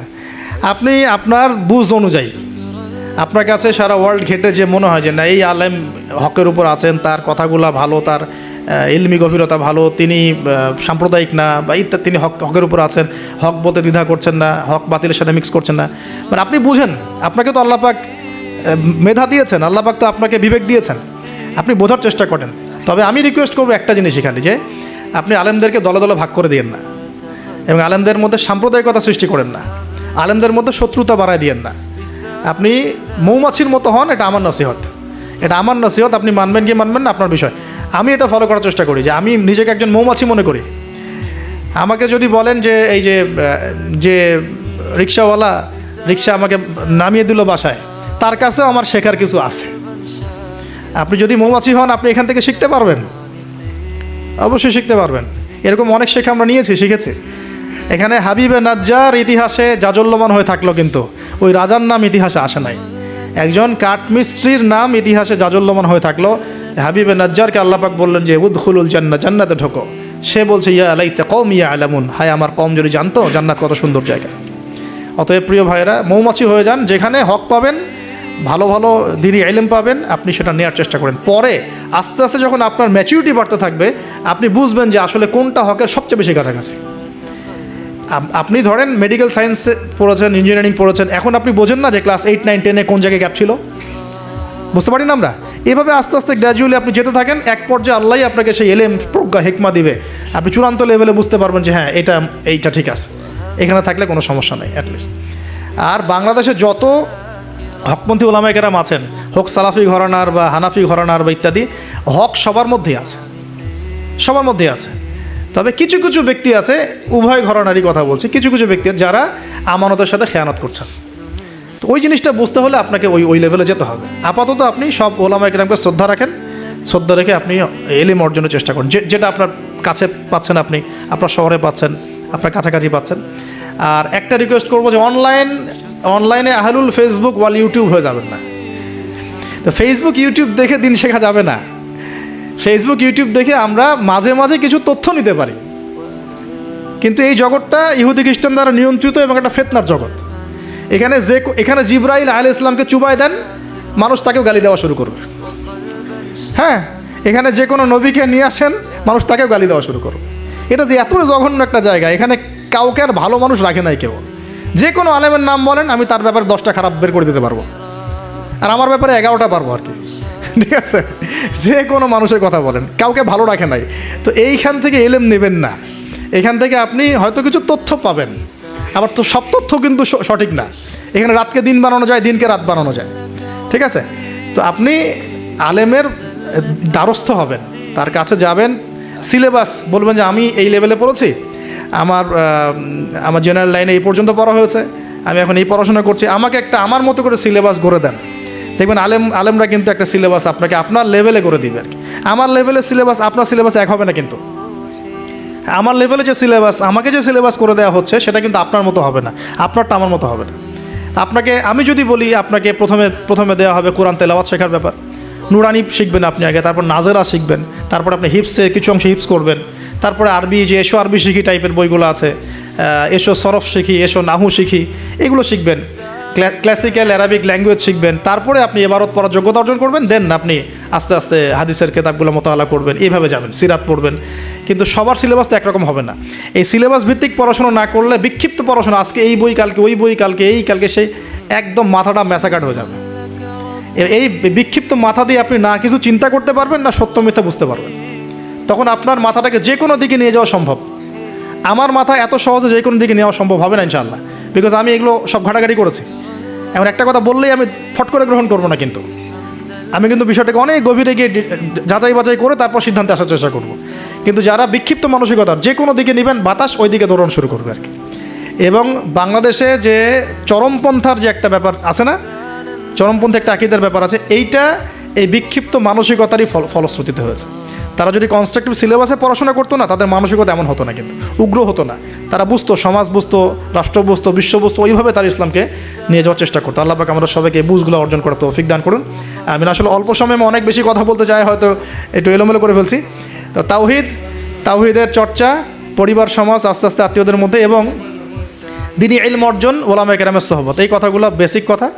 এর পাশাপাশি আমরা বলবো যে দেখুন, এই প্রত্যেক যুগে যুগে আন্তাকিয়াবাসীর যে অবস্থা ছিল, প্রত্যেক যুগে যুগেও কিন্তু তাওহীদ আর শিরকের কনফ্লিক্ট এমনই ছিল। আপনি আবু জেহেলের যুগ বলেন, আবু লাহাবের যুগ বলেন, ওতবা সাহেবার যুগ বলেন, ফেরাউন নমরুদের যুগ বলেন, সেম হিস্ট্রি। এখন আমাদের ওয়ার্ল্ড অ্যাফেয়ার্সও সেম, আমাদের ওয়ার্ল্ডেও এইভাবেই চলছে। এখানে শিরক আছে, এখানে কুফর আছে, আমাদের ওয়ার্ল্ডে সুদ আছে, আমাদের ওয়ার্ল্ডে জিনা আছে, আমাদের ওয়ার্ল্ডে পর্নোগ্রাফি আছে। যত পাপ আছে পৃথিবীতে, এই সমস্ত পাপের গ্লোবালাইজেশন হয়েছে এই ওয়ার্ল্ডে। আমরা একটা ভয়ঙ্কর বিশ্বে বাস করি। আমাদের মতো ভয়ঙ্কর বিশ্বে মনে হয় যে ওই আবু জেহেলরাও থাকে নাই। বিশ্বাস করেন না এটা? আবু জেহেলের যুগে শিরক ছিল, এটা গ্লোবালাইজেশন ছিল না। আবু জেহেলের যুগে রিবা ছিল, কিন্তু ওটার গ্লোবালাইজেশন ছিল না। এত র্যাপিডলি মানে ফিতনা ছড়িয়ে পড়তো না। আমরা সবচেয়ে ফিতনাময় পরিবেশে বসবাস করছি। সামনে আরও ফিতনা আসবে, তারপর হয়তো বা আল্লাহ পাক কোনো একটা কিছু আনবেন ইনশাআল্লাহ তাআলা, কারণ রাতের পরে দিন আসবে, এটাই স্বাভাবিক। তো এখন এই ফিতনাগুলো পরিবেশে আমাদের কীভাবে আমরা চলবো? তাহলে ফার্স্ট অফ অল আমাদের ইলম অর্জন 1 নাম্বার। তারপরে আমি বলবো যে আমাদের ইলম অনুযায়ী বেশি বেশি আমল দরকার, অনেক বেশি আমল দরকার, এবং অনেক বেশি আলেমদের সাথে সোহবত দরকার। এই সোহবতে আমাকে দিন শেখাবে, আমল উৎসাহিত করবে। একা একা না থাকা, কিছু দিনই ভাই মিলে অ্যাটলিস্ট একটা অ্যাসোসিয়েশন বা ফাউন্ডেশন বা কিছু একটা সোশ্যাল কোনো ওয়ার্ক, মানে এরকম কিছু নন পলিটিক্যাল, নন প্রফিটেবল, এগুলোর মধ্যে থাকা, তাহলে আপনি মানে একে অপরের সাথে মোজাকারা করে চলতে পারবেন। বা এগুলো করতে না পারলেও যে কোনো একটা বৃহত্তর জামা, যেমন যেটা ক্লাসিক্যাল ট্রেন্ড আছে, কেউ কওমির মধ্যে আছেন, কেউ তাবলিগে আছেন, কেউ সালাফিজমে আছেন, মানে একটা ঘরানা ফলো করে চলা, তাহলে আপনার কিছু দিনী ভাইয়ের সাথে আপনি মানে মিলেমিশে থাকতে পারবেন, আপনাকে ইসলাম সংশোধন করতে পারবে একজন আরেকজনের। আর এখানে বিভক্তি না বাড়ানো, ঐক্যবদ্ধ থাকতে গিয়ে আবার বিভক্ত বানায় দল ক্রিয়েট না করে ফেলা। মনে করেন আমরা একটা ফাউন্ডেশন করলাম, এই ফাউন্ডেশনটাকে একটা দল মনে করা, না মনে করা যে আমি আমারটাই সত্য মিথ্যা চূড়ান্ত মানদণ্ড, এরকম মনে না করা, বরং আপনাকে সবার সাথে মিউচুয়াল করে চলার চেষ্টা করতে হবে। মানে হকপন্থীদের কথা বলছি, হকপন্থীদের সাথে মিউচুয়াল করে চলার চেষ্টা করতে হবে। তো না হলে ওইটা আবার আরেকটা ফেরকা হয়ে যাবে আর কি। হক প্রতিষ্ঠা করতে গিয়ে নতুন একটা ফেরকার জন্ম দিয়ে ফেলেন না, যেটা হয়েছে বাংলাদেশে হক প্রতিষ্ঠা করতে গিয়ে মানুষ বহু ফেরকার জন্ম দিয়ে ফেলছে আর কি। এমন যে বললাম না, হক ক, হক খ, হক গ, হক ঘ, কেউ কারোর সাথে কারো আবার মিল নেই। কয়ের আমির একজন, খয়ের আমির একজন, গয়ের একজন, ঘয়ের একজন, এইরকম হজবরল একটা হসপস অবস্থা হলে তো সমস্যা। তো একসাথে থাকবো, শোনেন, এই কথাটা খুব ভালো করে শোনেন। আব্দুল মালিক সাহেবের বই থেকে কথাটা বলছি। আমি অনেক শ্রদ্ধা করি। মতানৈক্য থাকবে, তার উপর ঐক্য হবে। মতানৈক্য আছে, ওই ভাই আমার ধরেন যে বাবরি চুল পছন্দ করে, আমি করি না। ওই ভাই মনে করেন যে কি বলবো, রফিল এদান করে, আমি করি না। ওই ভাই মনে করেন যে কি বলবো, যে হ্যাঁ জোরে আমিন বলে, আমি আসতে বলি। মতানৈক্য তার সাথে আমার আছে, কিন্তু তারপরেও আমাকে একসাথে থাকতে হবে। এরকম অবস্থায় না আসতে পারলে আপনি বাংলাদেশ কেন, সারা ওয়ার্ল্ড অ্যাফেয়ার্স চিন্তা করে মুসলিমদের ঐক্যবদ্ধ কোনো প্ল্যাটফর্ম বা কোনো রকম রেভলিউশন এটা আসলে সম্ভব হবে না। বরং এই সুযোগগুলো কাজে লাগায় অমুসলিম যারা আছে, ইসলামের শত্রু যারা আছে, এরা আপনাকে আরও ডিভাইড অ্যান্ড রুল নিতে থাকবে। End of the day you will destroy yourself. আপনি নিজেকে ধ্বংস করে ফেলাবেন আর কি। আর এরপরে আমাদের এখনকার করণীয় হচ্ছে ফিতনাগুলো রিকগনাইজ করা। আগে ফিতনাগুলো চিহ্নিত করতে শেখা যায়, কোন কোন জায়গায় কোন কোন ফিতনা আছে, তারপরে সেখান থেকে বাঁচার পদ্ধতিগুলো গ্রহণ করা। আর একটা কথা বারবার জোর দিয়ে বলছি আমি, ইলম অর্জনের কোনো বিকল্প নাই, প্রচুর পড়াশোনা করতে হবে। আল্লাহ পাক আমাদের সবাইকে প্রচুর পড়াশোনা করার তৌফিক দান করুন। মনে করেন এখন থেকে নিয়াত করেন যে ইনশাআল্লাহ আগামী 10 বছর আমরা ডানে বামে এত না দেখে পড়াশোনাই করতে থাকবো ইনশাআল্লাহ। খালি পড়াশোনা করতে থাকেন। আপনাকে এখন রাষ্ট্রের দায়িত্ব নেওয়ার দরকার নেই। আপনি পড়াশোনা করেন, দিনই ইলম অর্জন করেন, প্রচুর পড়াশোনা করেন, করে আপনি ডিনামাইট হন ভিতর থেকে, ঠিক আছে? ইনশাআল্লাহ আপনার আমার যদি যোগ্যতা থাকে, আল্লাহ যদি আমাদের মধ্যে কবুল মানে ইসলাহ দেখেন, সংশোধন দেখেন, মানে খালেস নিয়াত দেখেন, হ্যাঁ খুলুসিয়াত দেখেন, আল্লাহ পাক চাইলে আপনাকে অন্ধকার থেকে তুলে রাষ্ট্রের নেতা বানাইতে পারেন না? ওই যে জেলখানার কূপ থেকে তুলে ইউসুফ আলাইহিস সালামকে রাষ্ট্রের দায়িত্ব দেওয়া হয় নাই? এই দায়িত্ব কে দিয়েছে? আল্লাহ পাক দিয়েছে। তো এটার যোগ্যতা, পড়াশোনা করুন, প্রচুর ইলম অর্জন করার চেষ্টা করি। আল্লাহ পাক তৌফিক এনায়েত করুন, আমিন। এর সাথে আমলটা বাড়াই, ওলামায়ে কেরামের সোহবত এবং তাজকিয়া মানে আত্মশুদ্ধি। ডেইলি আমরা যে কাজগুলো করি এর মধ্যে দোয়া থাকবে, জিকির থাকবে, হ্যাঁ তাসবিহ তাহলিল থাকবে, কোরআন তেলাওয়াত থাকবে। কোরআন তেলাওয়াত মিস দিয়ে না, প্রত্যেক দিন কমপক্ষে 1 ঘন্টা কোরআন তেলাওয়াত করেন, বা 1 ঘন্টা না পারে 1 পারা কোরআন তেলাওয়াত করেন। 1 পারা টার্গেট নেন যে আমি পার ডে 1 পারা করে কোরআন তেলাওয়াত করব। এবং আমার ওস্তাদ আমাকে নসিহত করেন, ওনার নাম হাবিবুর রহমান। উনি বলছেন যে তিনটা কাজ কোনোদিন ছাড়বা না, কোনোদিনও ছাড়বা না। এক হচ্ছে প্রতিদিন কোরআন নর্মাল তো তেলাওয়াত করোই, একটা পৃষ্ঠা হলেও অর্থসহ পড়বে। একটা পৃষ্ঠা হলেও অর্থসহ, এই যে 5টা আয়াতের উপর আমরা কিন্তু আজকে আলোচনা করলাম, 4-5টা আয়াতের উপরে অর্থসহ পড়বে। 2 নাম্বার হচ্ছে রাসূল সাল্লাল্লাহু আলাইহি ওয়াসাল্লামের হাদিস 4-5টা করে প্রতিদিন পড়ার চেষ্টা করো, একটা বিশুদ্ধ বই থেকে। আর রাসূলের সিরাত, জীবনী 2-3টা পৃষ্ঠা হলেও পড়ার চেষ্টা করো প্রতিদিন। এই কাজগুলো করলে হয় কি, ঈমান তাজা হয়। আপনি অজুর ফজিলত জানেন, অনেক দিন আগে পড়েছেন, এখন অজু করতে গেলে সেই ফিলটা আপনি পাবেন না। এটা আপনি এখনই অজুর ফজিলতটা আরেকবার পড়ে যান, দেখেন আপনি অজু করতে গেলে একটা ফিল পাবেন যে এটা আমার গুনাহ মাফ হচ্ছে এখান থেকে। এটা হচ্ছে ইলম অর্জনের ফলে আমাদের কিন্তু ঈমানটা রিচার্জ হয়। তো আমলটা বাড়াই, ডেইলি এই আমলগুলো চালু করি, জিকির আজগার, তাসবিহ তাহলিল। পারিবারিক তালিম করতে পারলে খুব বেশি ভালো হয়। হ্যাঁ, পরিবারে দাওয়াত দিব, পরিবারে আমরা এগ্রেসিভ হব না, পরিবারে অলওয়েজ দাওয়াত দিবেন। পরিবারবর্গ ইসলাম মানে দাওয়াতের পথে আসলো কি না, হ্যাঁ আপনার সংশোধনের পথে আসলো কি না, এটা নিয়ে এত বেশি ওভার ব্লাস্টেড হওয়ারও দরকার নাই। আমার দায়িত্ব দাওয়াত দেয়া, বোঝানোর, ভাই বুঝিয়েছি, দোয়া করি আল্লাহর কাছে, আল্লাহ যেন সবাইকে হেদায়েত দেন, ব্যাস দ্যাটস অল, আপনার কাজ হয়ে গেছে।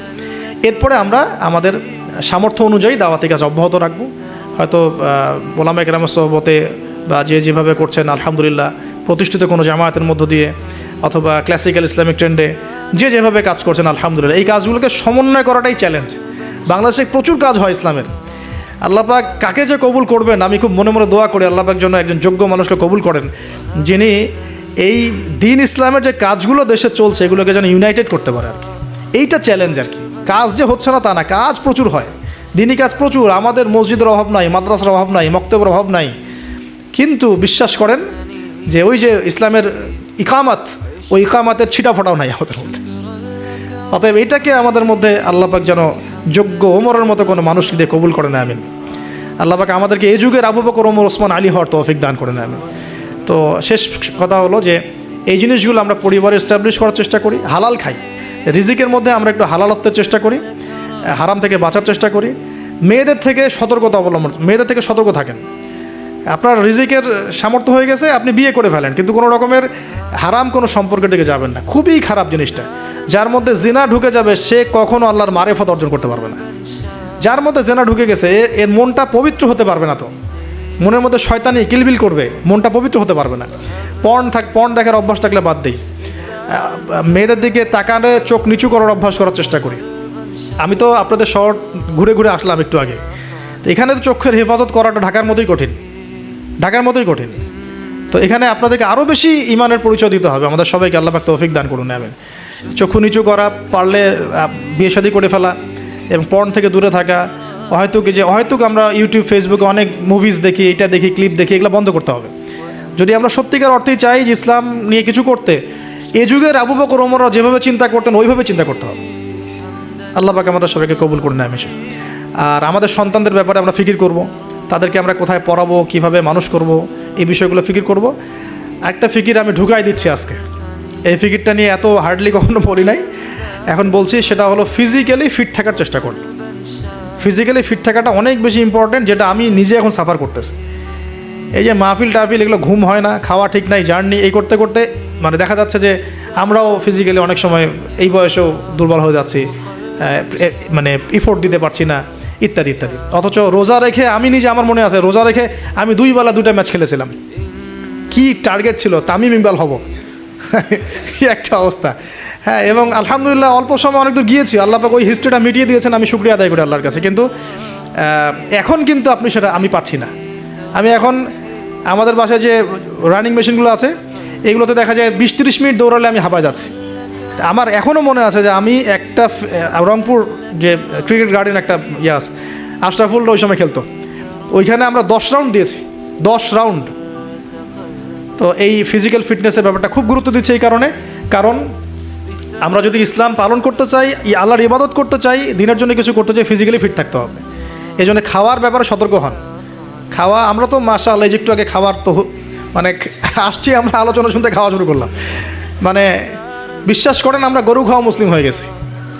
আমরা এখন খালি শুক্রবার মানে কি গরু খাও।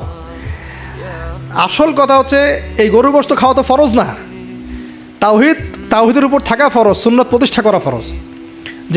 যেগুলো আরাম লাগে সেগুলো আমরা খুব করতে চাই, আর যেগুলো করতে কষ্ট এগুলো আমরা করতে চাই না। তো খাওয়া দাওয়া করেন, সমস্যা নেই, কিন্তু ফিজিক্যালি ফিট থাকার চেষ্টা করেন। ডেইলি কিছু এক্সারসাইজ করেন। হ্যাঁ, পারলে যারা জিম করতে পারেন তারা জিম করবেন। বাচ্চাদের খাবার কী দিচ্ছি সেটার ব্যাপারে সতর্ক থাকেন। বাসায় কী খাবার ঢুকছে এটা সতর্ক থাকা উচিত। কী খাচ্ছে কী খাচ্ছি না, এই ব্যাপারে ডক্টরদের পরামর্শ নেন যে আমরা কোন বয়সে কীভাবে চলবো। এটা খুব ইফেক্টিভ হবে। পরবর্তীতে আপনারা ভালো কিছু করতে পারবেন ইনশাআল্লাহ তাআলা। আল্লাহ পাক তৌফিক দান করুন। আর সবশেষ কথা হচ্ছে যে আমাদের সবার মধ্যে আল্লাহ পাক কিছু প্রতিভা দিয়েছেন। কেউ হয়তো মাশাআল্লাহ লিখতে পারেন, কেউ হয়তো মাশাআল্লাহ বলতে পারেন, কেউ ভালো অ্যাসোসিয়েট করতে পারেন। যার যে প্রতিভা আছে, এই প্রতিভাগুলোকে ফাইন্ড আউট করে আল্লাহর দ্বীনের জন্য কাজে লাগায়। এর মানে এই না সবাইকে আলেম হয়ে যেতে হবে, সবাইকে মুফতি হইতে হবে। This is not necessary. আপনার যেখানে আপনি আছেন, একজন প্রশাসনের ভাই তার জায়গা থেকে ইসলামের খেদমত করতে পারে, একজন ডক্টর তার জায়গা থেকে দ্বীনের খেদমত করতে পারে, একজন পলিটিশিয়ান তার জন্য আরও বড় সুযোগ আছে, তার বড় জায়গা থেকে তিনি দ্বীনের খেদমত করতে পারেন। তো প্রিয় ভাইরা, যার যেখানে আমাদের কাজ আছে, জব সেকশন, আমরা সেখান থেকে দ্বীনের খেদমত করার চেষ্টা করি। আল্লাহ পাক আমাদের সবাইকে তৌফিক ইনায়াত করুন, বলি আমিন। আলোচনা শেষ করার আগে আমরা একটু দোয়া করে নেই, 1 মিনিট। আল্লাহ পাক আমাদের সবাইকে যেন দ্বীনের জন্য কবুল করেন, আমিন। আমরা আল্লাহ পাকের তাওহীদের ওসিলায় দোয়া করি, আল্লাহ রাব্বুল আলামিন আমাদের সবাইকে সুস্থ রাখুন, আমাদের সবাইকে যেন আল্লাহ পাক নিরাপদে রাখেন। আল্লাহ পাক আমাদের সবাইকে হালাল খাওয়ার তৌফিক দান করেন। আল্লাহ পাক আমাদের সবাইকে যেন দ্বীনের ইলম অর্জন করার তৌফিক দান করেন। আল্লাহ পাক আমাদের সবাইকে যেন দ্বীনের গভীর জ্ঞান অর্জন করার এবং আমল করার তৌফিক দান করেন। আল্লাহ পাক আমাদেরকে ইসলাম নিয়ে বড় স্বপ্ন দেখার, চিন্তা করার তৌফিক দান করেন। আল্লাহ পাক আমাদের সবার নেক হায়াতে বরকত দান করেন, হালাল রিজিকে আল্লাহ পাক বরকত দান করেন। আমাদের পরিবারবর্গের মধ্যে আল্লাহ পাক ইসলাম প্রতিষ্ঠা করেন। আমাদের মা বোনদেরকে আল্লাহ পাক খাস পর্দায় থাকার তৌফিক দান করেন। আমাদের যে ভাইরা যে যেখানে আছেন সেখান থেকে দ্বীনের খেদমত করার তৌফিক দান করেন। আমাদের সমাজের মধ্যে যত রকম অন্যায়, অত্যাচার, পাপাচার ছড়িয়ে পড়েছে, আল্লাহ পাক এগুলো থেকে আমাদের দেশ এবং জাতি পরিবারকে হেফাজত করেন, আমিন। আর সর্বশেষ কথা হচ্ছে, আজকে আমরা যে টপিকে আলোচনা করেছি, এই আন্তাকিয়ার ঘটনা, হাবিবে নাজ্জারের ঘটনা, এই রাসূলদের ঘটনা, এই ঘটনাগুলো থেকে আল্লাহ পাক আমাদেরকে শিক্ষা নেওয়ার তৌফিক দান করেন, এই সমসাময়িক বিশ্বের সাথে মেলানোর তৌফিক দান করেন, তদনুযায়ী পদক্ষেপ গ্রহণ করার তৌফিক আল্লাহ পাক দান করেন, আমিন। সুবহানাকা আল্লাহুম্মা বিহামদিকা আশহাদু আল্লা ইলাহা ইল্লা আনতা আস্তাগফিরুকা ওয়া আতুবু ইলাইক। সুবহানা রাব্বিকা রাব্বিল ইজ্জাতি আম্মা ইয়াসিফুন ওয়া সালামুন আলাল মুরসালিন ওয়া আলহামদুলিল্লাহি রাব্বিল আলামিন। আসসালামু আলাইকুম ওয়া রাহমাতুল্লাহি ওয়া বারাকাতুহু।